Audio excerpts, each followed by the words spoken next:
जो ईश्वर को मंजूर होता है वह होकर रहता है। जीवन में जो कुछ भी घटित होता है वह किसी न किसी कारण से होता है।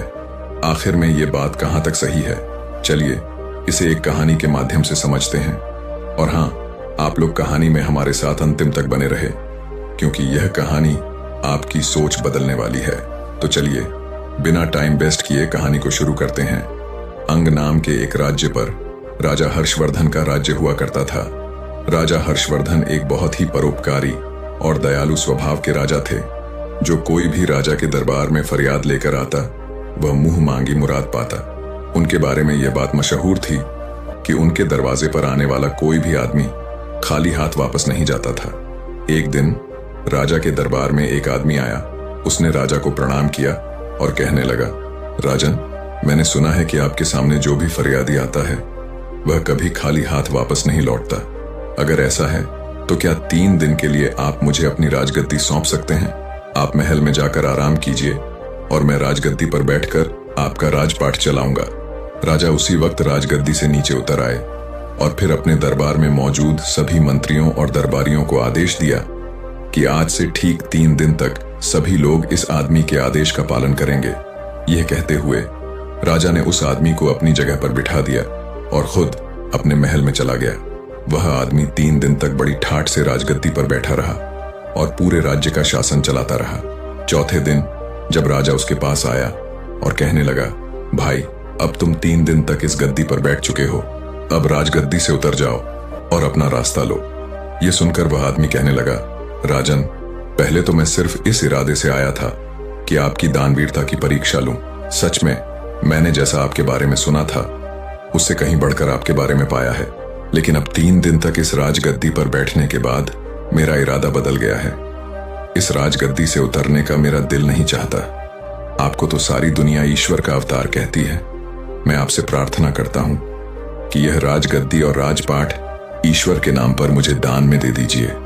राजा ने जब उसकी बात सुनी तो मुस्कुराते हुए कहने लगे, लो भाई, यह राजगद्दी और यह राजपाट आज से तुम्हारा हो गया। अब तुम इसे संभालो, मैं चलता हूं। यह कहकर राजा अपने महल में वापस आ गए। उन्होंने रानी को सारी बात बताई। रानी भी महाराज की तरह बहुत ही नेक दिल थी। उन्होंने शिकायत का एक शब्द भी अपनी जुबान पर नहीं आने दिया। राजा और रानी अपने दोनों बेटों को लेकर महल से बाहर निकल पड़े। जाने से पहले उन्होंने अपने राजसी वस्त्र त्याग दिए और साधारण वस्त्र पहन लिए। राजा को ईश्वर पर बड़ा ही विश्वास था। वह मन ही मन में सोचने लगे, लगता है परमात्मा ने मेरे लिए कुछ और ही सोच रखा है। राजा अपनी पत्नी और दोनों बेटों को लेकर सफर पर रवाना हो गए। राजा सोचने लगा, कल तक मेरी सवारी के लिए सैकड़ों हाथी और घोड़े मौजूद थे, आज पैदल चलना पड़ रहा है। कल तक हजारों नौकर चाकर मेरे सामने खड़े रहते थे और आज कोई हालचाल पूछने वाला भी नहीं है। लेकिन राजा ने ऐसी हालत में भी शिकायत का एक शब्द अपनी जुबान पर नहीं लाया। पैदल सफर करते करते वह कभी 2 कोस चलते तो कभी 4 कोस। कभी कुछ खाने को मिल जाता तो कभी भूखे ही रहना पड़ता, मगर इस पर भी उसने परमात्मा पर पूरा भरोसा रखा और हमेशा परमात्मा का धन्यवाद करता रहा। कुछ दिनों तक इसी तरह पैदल सफर करने के बाद वे एक नगर में पहुंचे और एक आवास गृह में जाकर ठहर गए। उस नगर के बाहर एक सौदागर का काफिला आकर रुका था। सौदागर अपने घोड़े पर सवार होकर नगर की सैर करता हुआ उस आवास गृह की तरफ आ निकला जिसमें राजा और उसका परिवार ठहरा हुआ था। सौदागर की नजर जब रानी पर पड़ी तो उसे देखते ही उसने समझ लिया कि यह औरत किसी ऊंचे खानदान की है। वह मन ही मन रानी पर मोहित हो चुका था और उसने इरादा किया कि क्यों ना इस औरत से मैं विवाह कर लूं। मन में कुछ सोचकर वह राजा के पास गया। सौदागर राजा से कहने लगा, हुजूर, मैं एक व्यापारी हूं। मेरा काफिला नगर के बाहर ठहरा हुआ है। मेरी पत्नी को बच्चा होने वाला है और इस समय कोई ऐसा नहीं है जो उसकी देखभाल कर सके। मुझे आप एक बहुत ही नेक दिल और दयालु इंसान मालूम पड़ते हैं। क्या आप अपनी पत्नी को एक दिन के लिए मेरे साथ भेज सकते हैं? शायद उनकी वजह से मेरी पत्नी की तकलीफ कुछ कम हो सके, वरना मुझे तो लगता है कि वह जिंदा नहीं रह पाएगी। राजा और रानी सौदागर की बातें सुनकर कुछ घबरा गए। आखिर नेक दिल राजा ने रानी से कहा, अगर इस गरीबी की हालत में भी हम किसी के काम आ सके तो यह हमारे लिए खुशकिस्मती की बात है। तुम देर न करो और ईश्वर जाने इसकी पत्नी किस हालत में होगी। रानी ने अपनी जुबान से इनकार का एक शब्द तक नहीं कहा और उसी वक्त सौदागर के साथ जाने के लिए तैयार हो गई। आवास गृह से बाहर आकर सौदागर कहने लगा, मेरा काफिला शहर से काफी दूर है और मुझे यहाँ पर आए हुए काफी देर हो चुकी है। आप ऐसा कीजिए, मेरे साथ मेरे घोड़े पर बैठ जाइए ताकि हम जितनी जल्दी हो सके काफिले तक पहुंच जाएं। रानी बेचारी उस सौदागर की चालबाजी को नहीं समझ सकी और उसके साथ घोड़े पर सवार हो गई। सौदागर घोड़े पर सवार रानी को लेकर अपने काफिले पर पहुंचा। उसने अपने काफिले को कूच करने का आदेश दिया।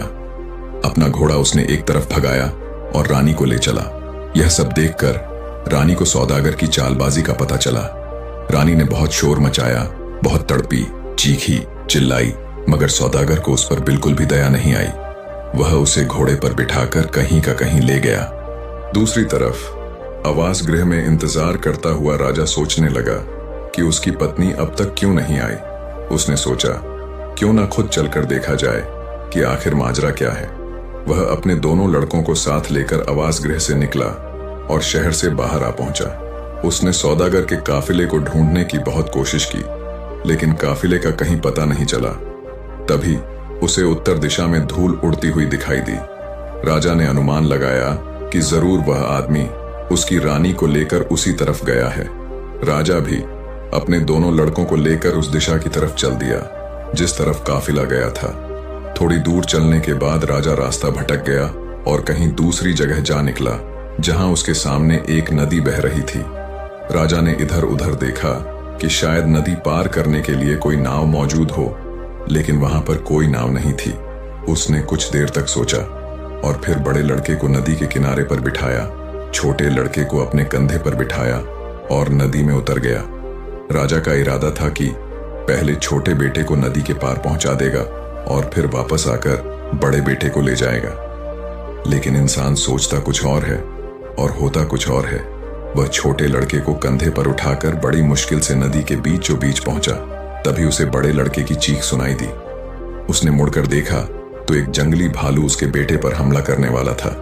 राजा अपने बेटे की चीख सुनकर घबरा गया। घबराहट की वजह से राजा के कंधे पर बैठे छोटा बेटा नदी में जा गिरा और बह गया।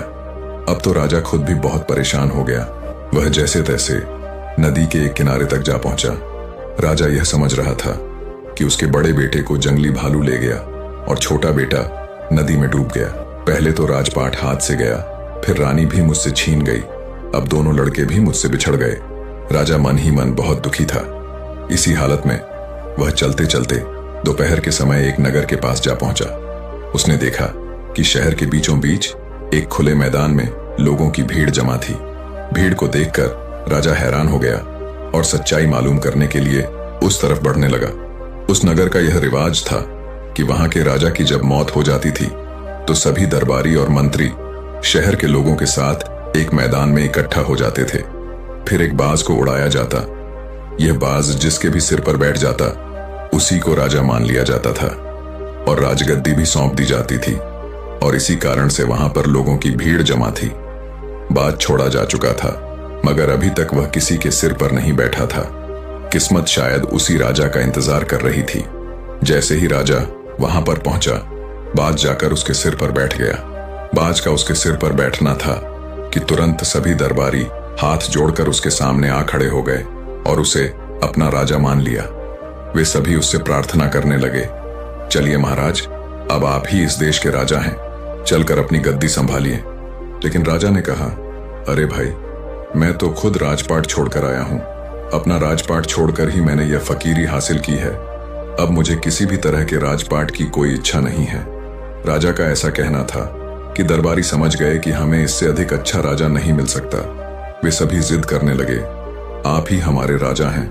राजा के बार बार मना करने पर भी लोगों ने उसे अपना राजा बनाकर ही दम लिया। उसे राजा के कपड़े पहनाए गए, सर पर मुकुट रखा गया और महल में ले जाकर उसे राजगद्दी पर बिठाया गया। इसके बाद कई दिनों तक उस नगर में नए राजा के चुने जाने की खुशी में उत्सव मनाया गया। राजा ने भी मन ही मन इस राज्य को ईश्वर का पुरस्कार समझा और उस राज्य का राज्यपाट चलाने लगा। मगर दिल ही दिल में राजा दुखी रहता था। जब भी उसे अपनी पत्नी और अपने बेटों की याद आती तो उसकी आंखें नम हो जाती। अब जरा उन बेटों का भी हाल सुनिए। जिस लड़के को जंगली भालू उठाकर ले गया था, उसे रास्ते में ही एक शिकारी की नजर पड़ी। उसने अपना तीर कमान पर चढ़ाया और निशाना सीधा भालू पर लगाया। भालू वहीं पर ढेर हो गया और लड़के की जान बच गई। जो लड़का नदी में डूब गया था, उसे एक मछुआरे ने बचा लिया। ये दोनों ही आदमी के औलाद नहीं थे और उन्होंने इन दोनों लड़कों को अपनी औलाद समझकर इनका पालन पोषण किया। ये दोनों ही आदमी उसी नगर के रहने वाले थे जहां इन लोगों का पिता राजा बन चुका था। दोनों ही लड़के अपने अपने घर में बड़े हुए और वहां के राजा की सेना में वे भर्ती हो गए। भाग्य का खेल ऐसा हुआ कि उन दोनों को राजा का अंगरक्षक बना दिया गया। समय बीतने की वजह से दोनों लड़कों की शक्ल सूरत अब बिल्कुल बदल चुकी थी। ना तो राजा उन्हें पहचान सका कि ये उसी के बेटे हैं और ना ही उन लड़कों को समझ में आया कि राजगद्दी पर जो इंसान बैठा है वही उनका पिता है। बल्कि उन दोनों को तो यह भी एहसास नहीं हुआ कि वे दोनों सगे भाई हैं। यह भी कुदरत का ही खेल था कि वे इकट्ठे होकर भी अलग अलग ही थे। अब वे दोनों लड़के अंगरक्षक के रूप में हमेशा राजा के साथ ही रहते थे।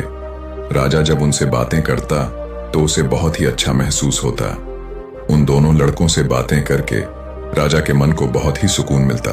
दरअसल ये हुआ कि वह धोखेबाज सौदागर जो रानी को उठाकर ले गया था, इसी नगर में आ गया। इस दौरान सौदागर ने लाख कोशिश की कि रानी उससे शादी कर ले, मगर वह नेक औरत किसी भी तरह से शादी के लिए राजी नहीं हुई। सौदागर उसे एक अलग कक्ष में रखता था और उसकी कड़ी निगरानी की जाती थी। इस सौदागर का यहाँ के पहले राजा के दरबार में अक्सर आना जाना रहता था। सारे दरबारी और मंत्री इस सौदागर को अच्छी तरह से पहचानते थे। जब सौदागर को पता लगा कि पुराने राजा की मौत हो चुकी है तो उसे बहुत दुख हुआ, लेकिन मंत्रियों ने उसे बताया कि नया राजा पहले से भी ज्यादा नेक दिल और न्यायप्रिय है। यह सुनकर सौदागर ने मंत्री के हाथ राजा के लिए कुछ तोहफे भिजवा दिए और फिर खुद भी राजा से मिलने के लिए पहुंच गया। दरअसल बात यह था कि राजा ने उसे नहीं पहचाना कि यह वही धोखेबाज आदमी है जो उसकी रानी को ले भागा था। सौदागर भी यह न समझ सका कि यह राजा भी वही आदमी है जिसे उसने धोखा दिया था। राजा ने सौदागर की बहुत ही मेहमान नवाजी की। सौदागर कई देशों की यात्रा कर चुका था। राजा सौदागर से उन देशों के बारे में पूछता और सौदागर उसे अपने सफर के किस्से सुनाता। एक दिन की बात है जब सौदागर और राजा काफी देर तक बातें कर रहे थे। शाम ढल चुकी थी। तब राजा ने सौदागर से कहा, दोस्त, आज की शाम तुम यहीं पर रुक जाओ, मुझे व्यापार के मामले में तुमसे कुछ जरूरी बातें करनी है। सौदागर उस रात महल में रह तो गया, लेकिन वह कुछ परेशान सा नजर आ रहा था। राजा ने सौदागर से परेशानी का कारण पूछा तो सौदागर कहने लगा, हुजूर, दरअसल बात यह है कि मेरी पत्नी पागल हो गई है। उसकी देखभाल मुझे खुद करनी पड़ती है। मुझे हर समय यह डर लगा रहता है कि कहीं पागलपन की वजह से वह कहीं भाग ना निकले और किसी मुसीबत में न फंस जाए। इस पर राजा ने कहा, तुम आज महल में ही रहो और अपनी पत्नी की चिंता मत करो, उसकी देखभाल का बंदोबस्त हम कर देंगे। राजा ने यह कहकर अपने दोनों अंगरक्षकों यानी उन दोनों लड़कों को सौदागर के काफिले में जाकर उस औरत का पहरा देने का आदेश दिया जिसमें सौदागर की पत्नी यानी रानी को रखा गया था। दोनों लड़कों ने आदेश पाकर उसी वक्त जाकर घर के बाहर पहरा देना शुरू कर दिया। जिस घर में वह औरत कैद थी, रात जब आधी से ज्यादा गुजर चुकी थी तो छोटे लड़के को नींद आने लगी। इस पर बड़े लड़के ने कहा, देखो भाई, इस समय नींद का आना ठीक नहीं है। कहीं ऐसा ना हो कि हम दोनों की गलती के कारण यह औरत यहां से निकलकर भाग जाए। इस पर छोटे लड़के ने कहा, तो फिर भाई ऐसा करो कि कोई ऐसी कहानी सुनाओ जिसे सुनकर नींद उड़ जाए। यह सुनकर बड़े भाई ने जवाब दिया, मैं तुम्हें अपनी ही कहानी सुना देता हूं। अगर गौर से सुनोगे तो नींद तो क्या, तुम्हारी भूख प्यास तक उड़ जाएगी। ये कहने के बाद उसने कहानी सुनाना शुरू की। अरे भाई, मैं एक राजा का बेटा हूं। मेरे पिता की न्यायप्रियता और दयालुता की दूर दूर तक चर्चा थी। लोग उन्हें ईश्वर का अवतार मानते थे। उन्होंने अपना राजपाट ईश्वर के नाम पर एक आदमी को दान में दे दिया और फिर मेरी मां और मेरे भाई को साथ लेकर सफर पर रवाना हो गए। रास्ते में एक सौदागर ने धोखा देकर मेरी मां को भगा कर ले गया। हम दोनों भाई अपने पिता के साथ ही थे। आगे चलकर हमें एक नदी मिली जहां पर कोई नाव नहीं थी। मेरे पिता ने मुझे किनारे पर बिठाया और छोटे भाई को कंधे पर बिठाकर नदी के पार ले चले। अभी वह नदी के बीचों बीच ही पहुंचे थे कि मुझे एक जंगली भालू ने पकड़ लिया। मेरे चीखने चिल्लाने से मेरे पिता घबरा गए और छोटा भाई उनके कंधे से उचककर नदी में जा गिरा। इसके बाद उनका क्या हुआ मुझे कुछ मालूम नहीं, लेकिन जब वह जंगली भालू मुझे पकड़कर ले जा रहा था तभी मुझे एक शिकारी ने उस भालू से छुड़वा लिया। फिर मेरी किस्मत मुझे इस राजा तक ले आई। यह सुनकर दूसरा लड़का तुरंत उससे लिपट गया और कहने लगा, नदी में गिरने वाला वह बच्चा मैं ही था। मुझे एक मछुआरे ने डूबने से बचाया। फिर दोनों भाई गले लगकर रोने लगे। उन दोनों के रोने की आवाज सुनकर अंदर कैद खाने में बैठी हुई औरत अचानक चौंक पड़ी। वह उन दोनों लड़कों से इसका कारण पूछने लगी। दोनों लड़कों ने जब सारी कहानी उस औरत को बताई तो वह कहने लगी, मेरे बच्चों, तुम अपनी मां को नहीं पहचान सके। ये कहते हुए वह उन लड़कों से लिपट गई। तब उनकी मां ने बताया, मैं अब तक इस सौदागर की कैद में थी। दोनों लड़के मां मां पुकारते हुए उसे लिपट गए। इसके बाद वे दोनों उसी समय राजा के पास गए और उसे सारी घटना कह सुनाई। राजा को अभी तक यह नहीं मालूम था कि सौदागर की कैद में जो औरत है वह उसी की पत्नी है, लेकिन अब उसे मालूम हुआ कि वह औरत इन दोनों लड़कों की मां है। राजा ने यह फैसला किया कि वह इसी वक्त सारे मामले का दूध और पानी का पानी करेगा। उसने उसी समय उस औरत को लाने के लिए सिपाही भेजे। जब वह औरत राजा के सामने पेश हुई, जैसे ही राजा की नजर उस पर पड़ी तो राजा की समझ में सारा माजरा आ गया। राजा की पत्नी भी अपने पति को देख पहचान गई और उसके कदमों में गिर गई। दोनों भाई भी अपने पिता को पहचान चुके थे और पिताजी कहते हुए राजा से लिपट गए। सौदागर ने जब यह देखा कि उसकी पोल अब खुल चुकी है तो वह वहां से भागने लगा, मगर राजा के सिपाहियों ने उसे यह मौका नहीं दिया। उसे गिरफ्तार करके कारागार में डाल दिया गया। अगले दिन राजा ने उस सौदागर का सारा माल जब्त किया और उसे मृत्यु दंड दे दिया गया। अब जरा उस आदमी का हाल भी सुनिए जिसने राजा से राजपाट दान में हासिल किया था। राजपाट मिलने के बाद वह बहुत ही मनचला और निर्दयी हो गया था। अपने खजाने को भरने के लिए उसने प्रजा पर कई तरह के कर लगा दिए। बेचारी गरीब प्रजा उसके जुल्म से परेशान हो गई। यहां तक कि मंत्री और दरबारी भी इस राजा से परेशान हो चुके थे। वे सभी इसी चिंता में रहते थे कि किसी तरह से वह अपने असली राजा का पता लगा पाए ताकि इस अत्याचारी राजा को हटाकर एक बार फिर से उसे राजा बना दें। जब यह खबर उस राज्य तक पहुंची कि उनका राजा एक नए राज्य का राजा बन चुका है तो एक मंत्री ने उस अत्याचारी राजा को जहर देकर मार डाला। इस तरह से उस अत्याचारी राजा का अंत हो गया और वह मंत्री राजा के पास आया। सभी दरबारियों की तरफ से उसने प्रार्थना की कि वह फिर से अपने पुराने राज्य का राजपाट संभाल ले। राजा के मन में भी अपने पुराने राज्य के लिए प्रेम जाग गया और वह अपने मंत्री के साथ उस राज्य में आया।